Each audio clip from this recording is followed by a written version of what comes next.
eu posso falar? Você fala no final, então, enquanto ele arruma. Muito bem. Vamos abrir as nossas Bíblias em Lucas, no capítulo 14. Lucas é conhecido pelas grandes parábolas dele, né? São várias as parábolas que tem aí.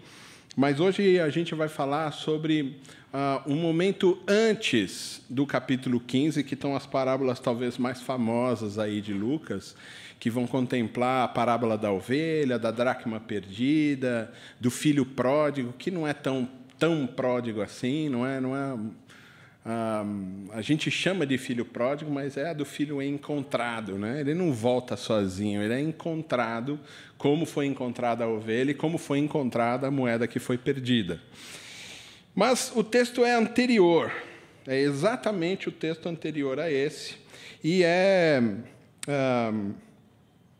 um texto que fala sobre a renúncia, não é? Jesus está dizendo e explicando para eles sobre o discipulado, sobre o discípulo, quais características o discípulo deve ter. Mas Jesus faz o caminho inverso, porque seriam muitas as características. Então ele diz, fugindo um pouco do movimento de coach tradicional, ele usa muito a palavra não pode ser. Né? E geralmente quando a gente vai em lugares assim para aprender sobre como falar, o que se deve falar, como falar, a primeira coisa que eles falam é: não seja negativo, não use a palavra não, né? Nunca use essa palavra é ruim. E Jesus vai exatamente na contramão disso e usa essa palavra o tempo todo aí, vocês vão ver. Eu acho que é um texto bem conhecido de todo mundo. Então ele diz assim, versículo 25 do capítulo 14.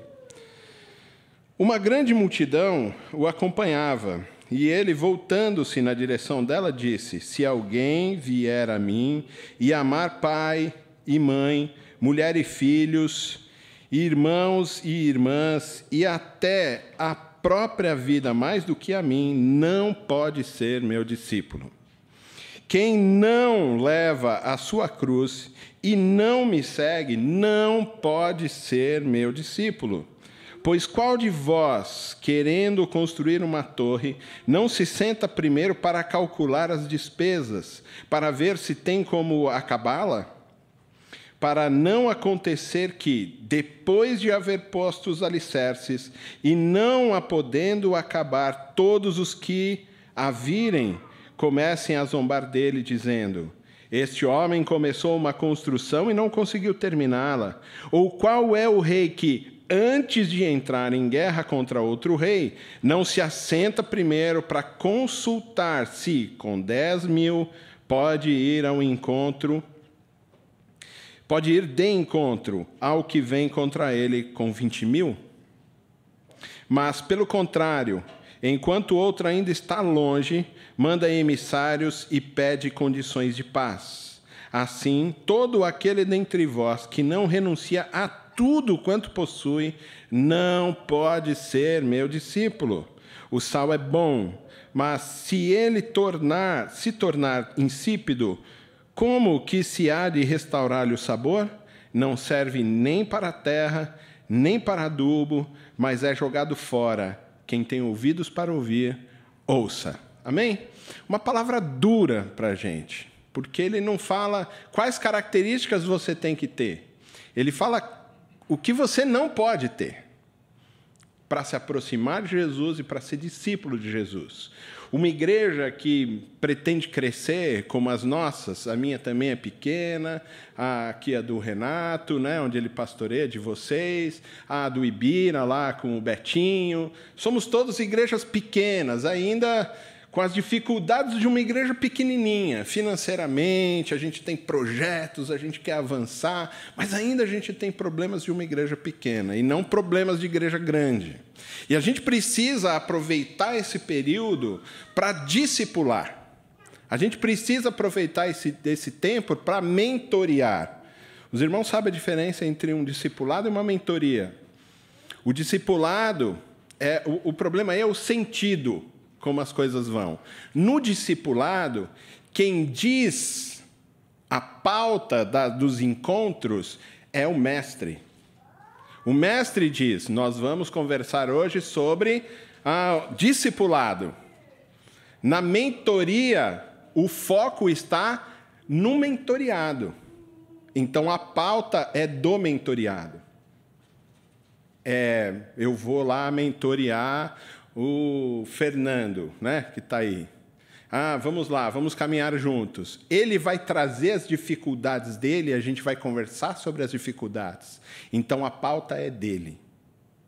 É ele quem diz para o mestre o que vai ser colocado, como e quais os problemas que precisam ser resolvidos, aonde o tal do mestre pode ajudar. No discipulado, quem diz o que vai ser discutido é o mestre. Por isso, eles se aproximam de Jesus e Jesus diz o que vai acontecer. Eles se aproximam de Jesus e Jesus ensina. São discípulos. E o sentido é, eu vou dizer para você o que precisa acontecer. Eles chegaram perto de Jesus, mas lembre-se aí, se você for observar o texto detalhadamente, logo no começo ele diz que uma grande multidão seguia Jesus. É uma grande multidão, é um povo imenso seguindo Jesus. Pelas ruas, pelos vilarejos, está todo mundo seguindo Jesus. Nessa multidão, tem gente de tudo que é jeito. Tem gente que entendeu o que Jesus está falando. Tem gente que entendeu o ministério de Jesus e está seguindo Jesus porque percebeu a importância de se seguir Jesus. Entendeu que, puxa vida, sem Jesus, a gente não tem esperança para o futuro. É uma vida dura viver sem Jesus. Por quê? Porque a gente não tem esperança. É na vida concreta que a gente fica. Mas com Jesus não.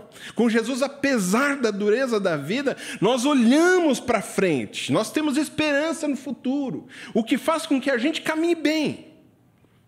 Essa esperança que conforta o nosso coração, mesmo diante das dificuldades, das durezas da vida.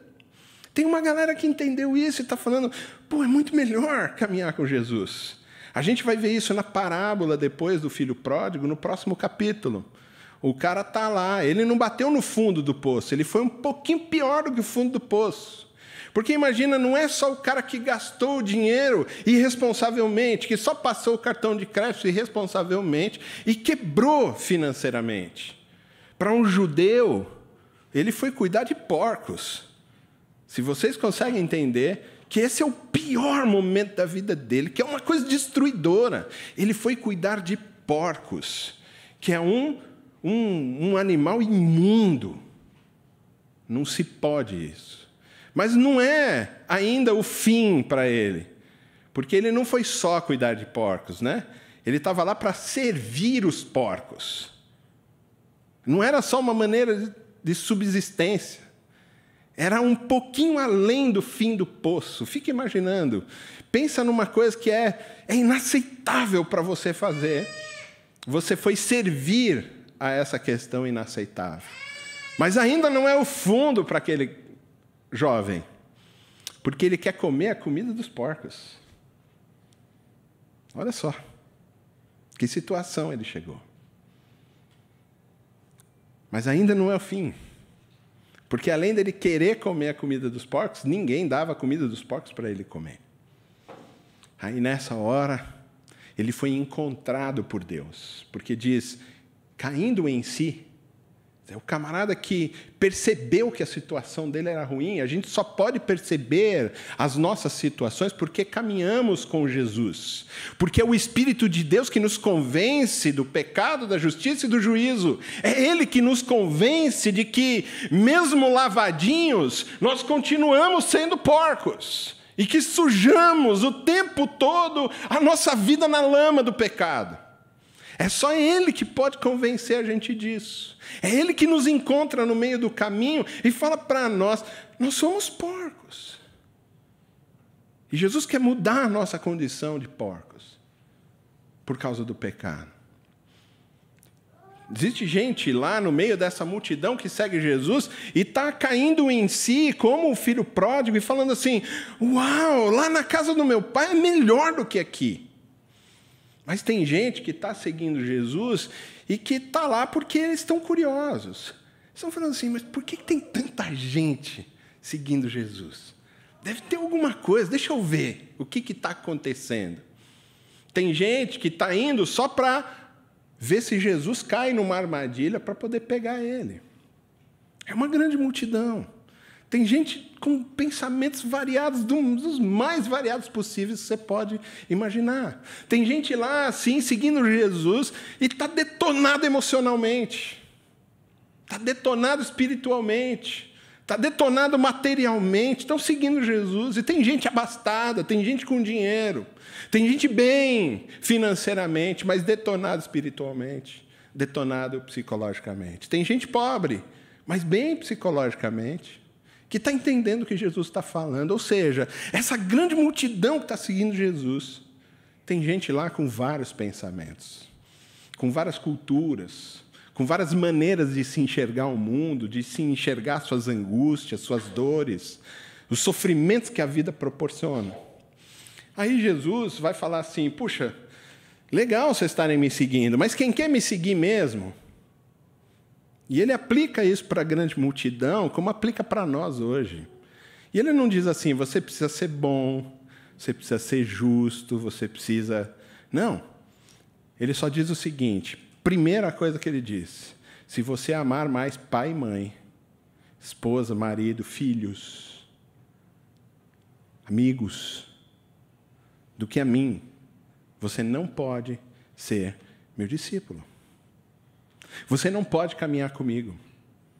Você não vai conseguir caminhar comigo. Se você não tem a Jesus como prioridade da sua vida, se você só está lá porque a sua prioridade é tirar do seu coração uma curiosidade que você tem a partir de Jesus, você não pode ser discípulo de Jesus. Se a sua prioridade não é Jesus, se ele não é o centro, se ele não é o cabeça, se ele não é aquele que você entrega toda a sua vida, toda a sua energia por ele, você não pode ser discípulo de Jesus. Ponto. Jesus é muito duro com as palavras, porque você não pode ser discípulo de Jesus se a sua preocupação for marido e esposa. Desculpa falar isso no dia dos namorados, né? Eu não estou dizendo aqui que é para você não observar a sua esposa ou seu marido. Que não é para você observar filhos. Que não é para você amá-los. Mas o centro é Cristo. Qual é o primeiro mandamento? Pergunto para Jesus. Ou primeiro pergunto para Jesus assim, Jesus, como eu faço para herdar a vida eterna? E Jesus, como é que você interpreta a lei? E o cara fala, amar a Deus sobre todas as coisas. Com toda a sua força, com todo o seu entendimento. Ele fala, uau, você entendeu bem. Vai e faz isso. E o camarada sabia que fazia isso de fora para dentro.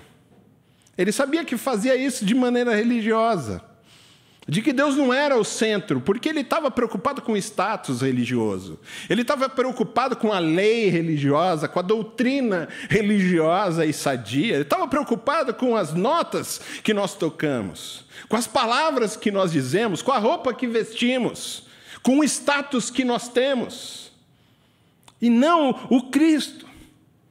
E Jesus disse, se você fizer isso que você está falando, você vai ser salvo. E ele tenta se justificar, é isso que o texto diz, porque ele se ligou que ele faz tudo isso, mas ele periga não ser salvo.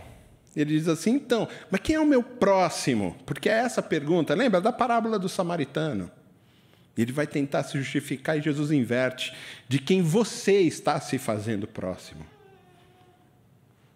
Incrível que quando o Cristo não é o centro, quando ele não é o cabeça, quando ele não é o principal foco nosso, a gente fica tendo patologias espirituais e emocionais de bobeira.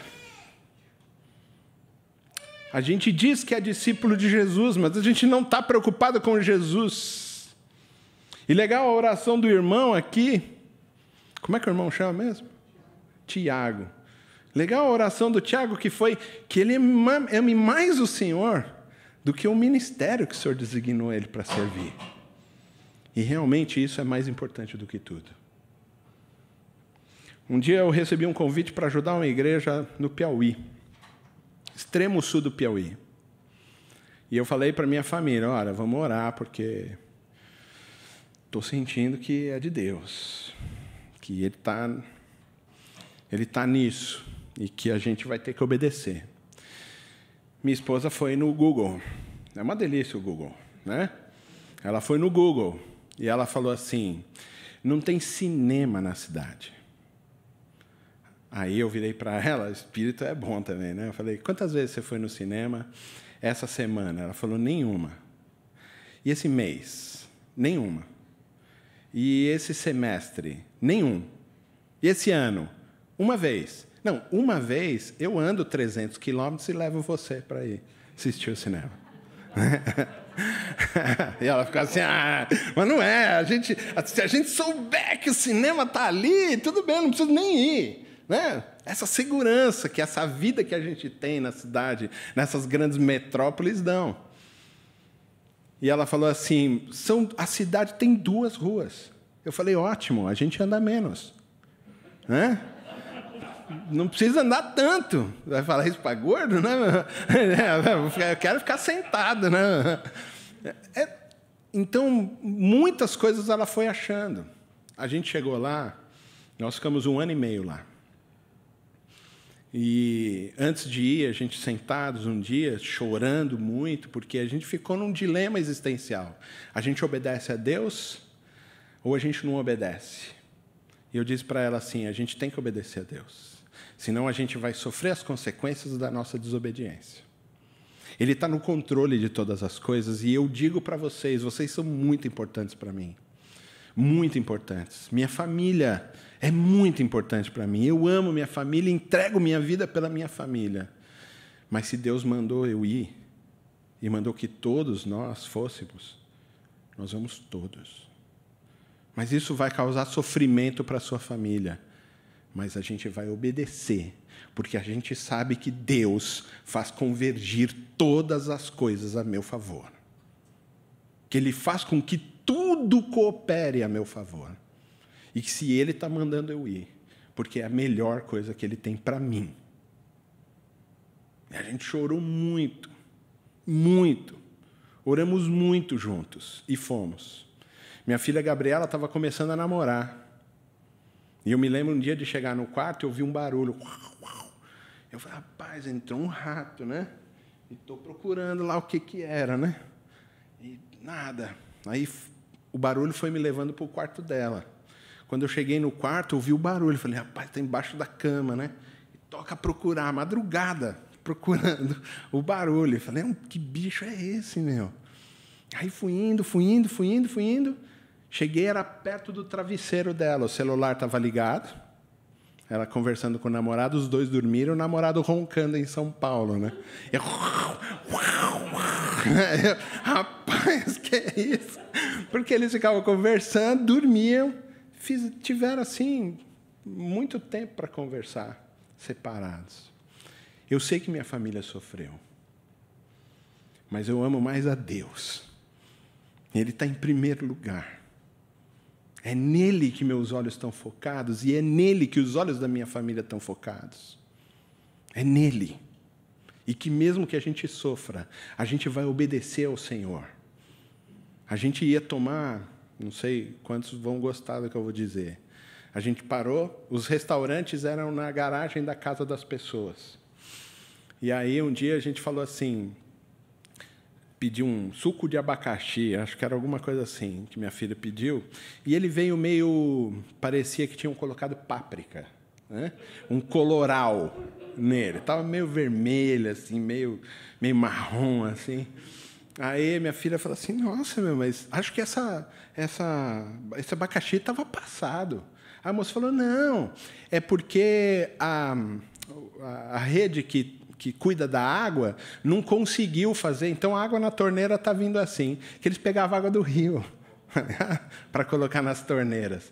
E, quando chovia, mexia o rio, a água vinha marrom, não dava para lavar roupa branca, porque ficava tudo marrom.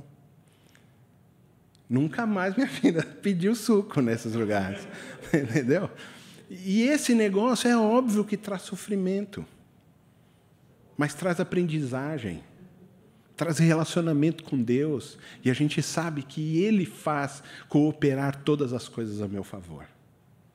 O que Jesus está dizendo aqui é, não deixe de amar e de cuidar da sua família.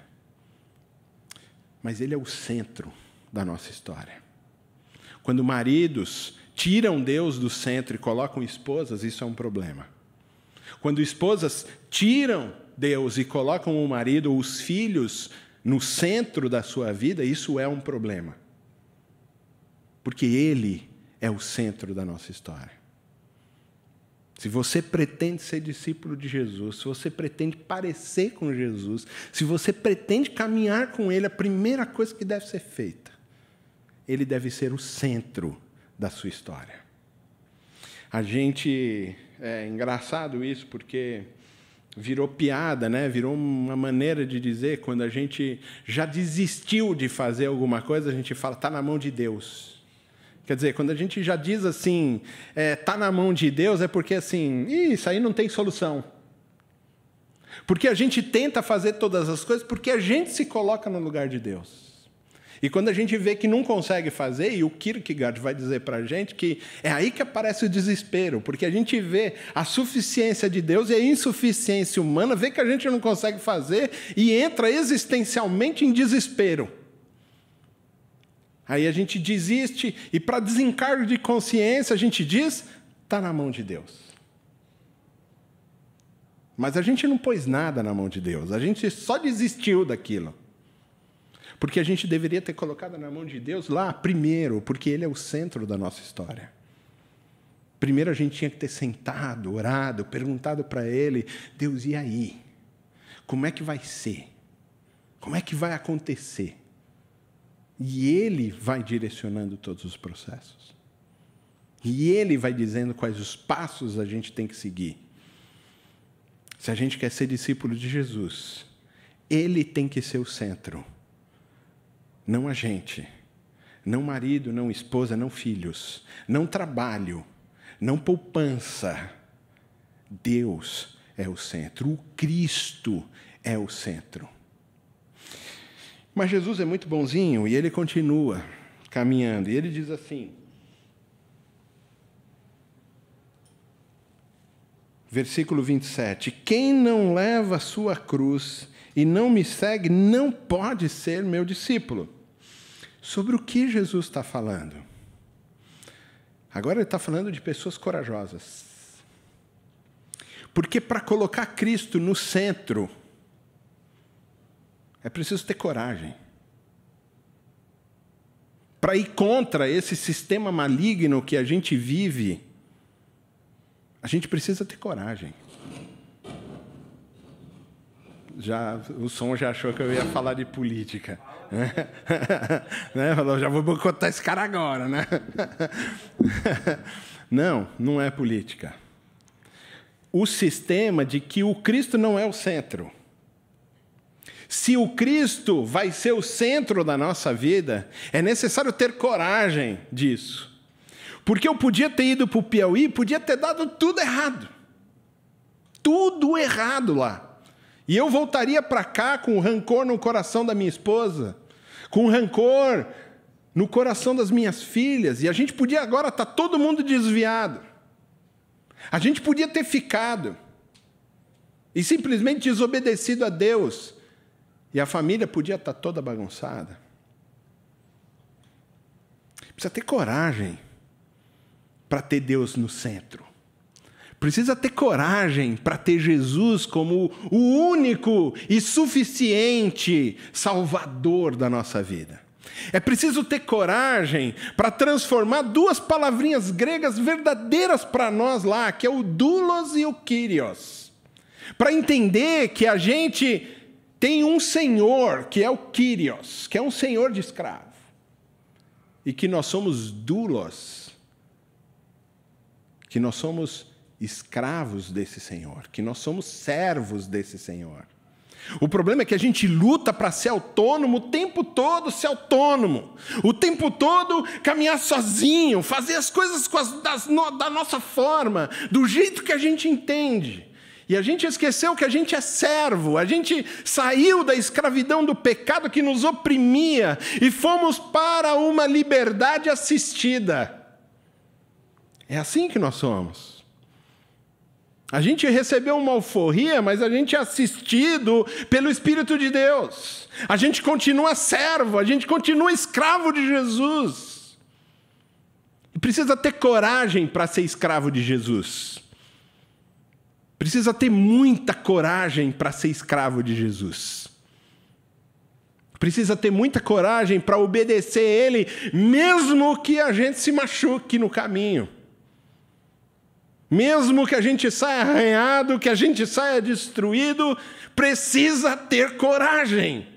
Por isso que ele diz: não pode ser meu discípulo quem corajosamente não assume os desafios que são propostos para você. Que você não assume a sua cruz. Que você não carrega a sua cruz.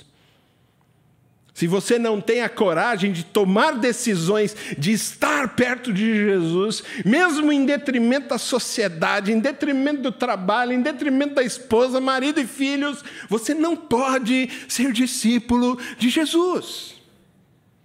Não pode. Não pode. Isso me faz lembrar de uma história que o Dr. Shedd contava. E que um dia, o nosso general, ele vai passar a tropa em revista. Nós somos a tropa de Jesus. E um dia ele vai passar a tropa em revista. Eu vou estar lá sem um olho, sem um braço, talvez alguns de vocês sem uma perna. Talvez a gente chegue lá detonado. E ele vai passar a tropa em revista e vai dizer para a gente assim: servo bom e fiel. Porque independente do que o mundo proporcionou para você, você teve coragem de carregar a sua cruz. Ele vai passar a gente em revista, irmãos.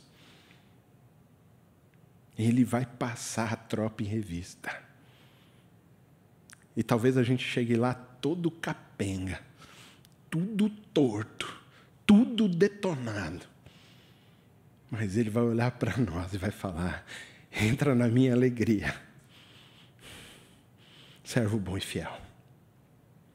Muitos de nós não têm essa coragem. Não têm a coragem de entrar na guerra, de assumir Jesus como Senhor e Salvador. Se nós somos desses, nós não podemos ser discípulos de Jesus. Mas Jesus continua. Lembra, ele está falando: olha, tem que pôr o Cristo no centro. Tem que ter coragem para assumir o Cristo e trabalhar com Ele como centro. Então, antes de você assumir, você precisa se lembrar de um construtor. Porque você vai ter que calcular o preço disso. Porque pode ser que você perca as duas pernas. Pode ser que durante a batalha você perca a sua família. Pode ser que durante a batalha você perca os seus olhos. Pode ser que durante a batalha tão difícil, você perca tudo o que você considera importante. E ele fala assim: então o construtor, é isso que você tem que imaginar. O construtor vai construir uma casa. Ele não calcula o quanto ele tem, quanto precisa para construir uma... Vou quebrar tudo. Construir uma casa. Aí ele vai começar a construir a casa. E o dinheiro vai acabando. E o dinheiro vai acabando, acaba. E ele para a casa na metade, não pode nem mudar. As pessoas param fora, olham para aquilo e falam: ah, olha o cara, não calculou direito, a casa ficou pela metade. Assim é a vida nossa, irmãos. Se a gente diz, impulsionados pelo instinto só nosso, pela emoção, a gente se entrega para Jesus e fala: não, eu quero ser missionário, eu quero estar com Jesus, eu quero entregar minha vida para Ele, mas eu preciso calcular um preço, porque pode ser que eu não tenha recursos para pagar esse preço. É alto o preço. Muito alto o preço. Para quando não chegar na metade da sua jornada, você dizer assim: eu não aguento mais. Eu não aguento mais, eu queria viajar, eu queria ter um descanso, eu queria fazer tal coisa, isso ou aquilo. Eu queria um monte de coisa e eu não posso. Não mesmo. Não mesmo. Então, antes de responder se você quer ser discípulo de Jesus, você precisa calcular se você vai aguentar. E eu posso dizer para você que o grande valor que você vai ter que pagar é tudo. Porque aquele que perder a sua vida em Cristo, vai achar ela de volta. Vai achar de novo. Melhor ainda. Mas é que precisa perder. Precisa perder ela antes. Quem está disposto a perder a vida que tem? Quem está disposto a perder o status que tem? Quem está disposto a perder tudo o que se acha de mais importante e sagrado na vida? Quem está disposto a perder? Tem que pensar como construtor, tem que avaliar, tem que calcular. Tem que falar, acho que eu não consigo. E a gente pede força para Jesus. Isso não quer dizer que você não vai ser salvo, isso não quer dizer que você não vai para o céu. A gente está falando de uma coisa simples, de alguém que vai pagar o preço para ser parecido com Jesus de verdade. Isso é o ponto. Que as pessoas vão olhar para nós e vão dizer assim: uau, esse aí era espiritual. Quando eu chegava perto dele, puxa, não sei, as coisas se alteravam. Eu conheci um homem assim, já falei dele aqui algumas vezes hoje. O que a gente chama de pneumatos, de um homem espiritual. Dr. Scherer é esse homem.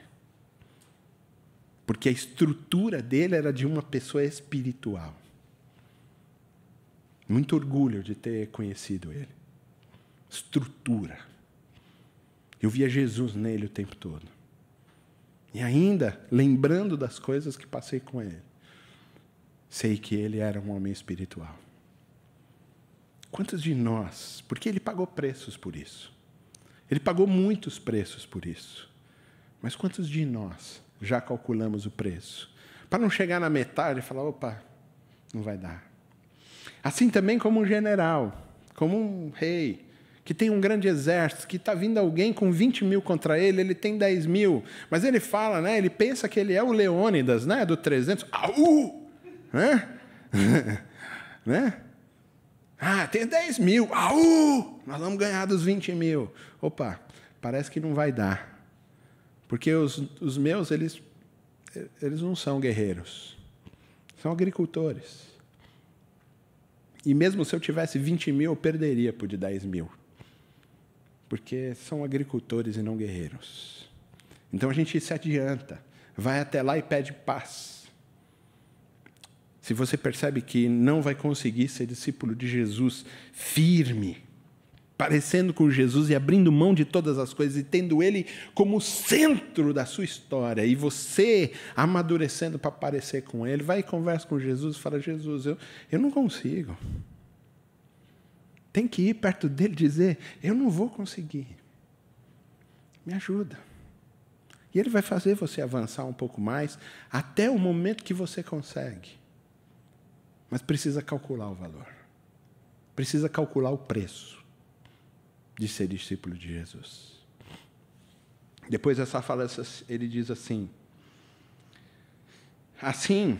versículo 33, todo aquele que dentre vós não renuncia a tudo o que possui, não pode ser meu discípulo.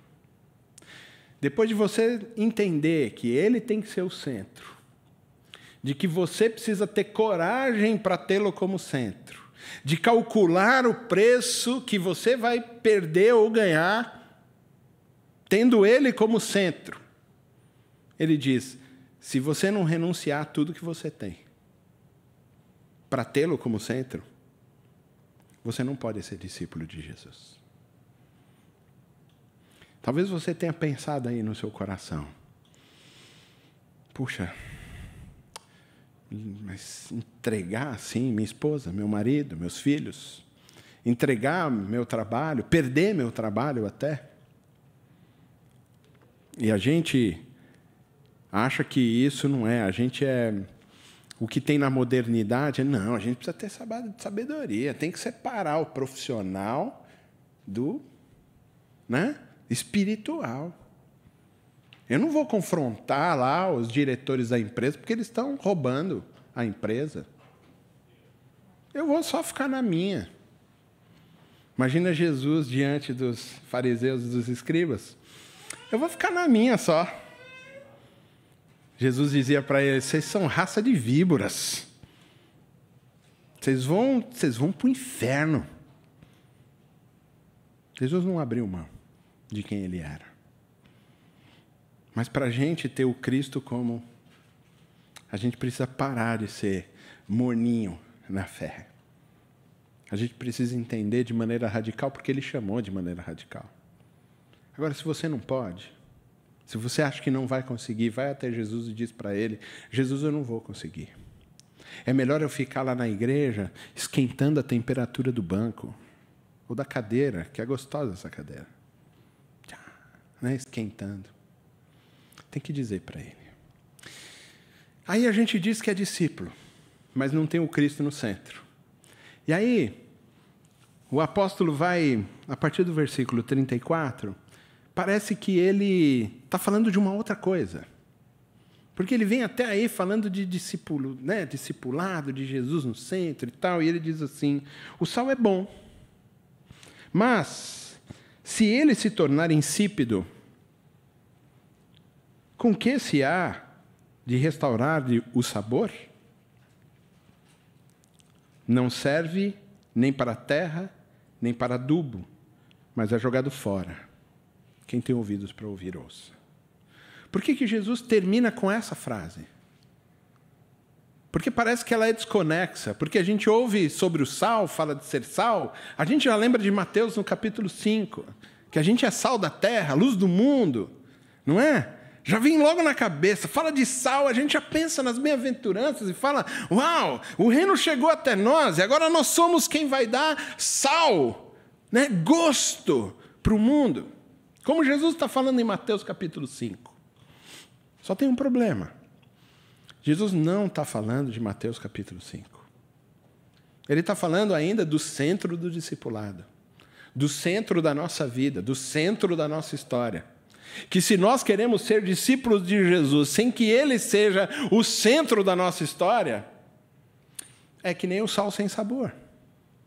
Se a gente está querendo caminhar com Jesus sem Jesus estar no centro, é que nem o sal sem sabor.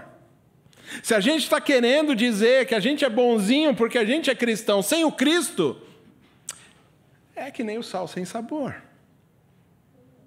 Porque é ele que dá sabor para a nossa vida.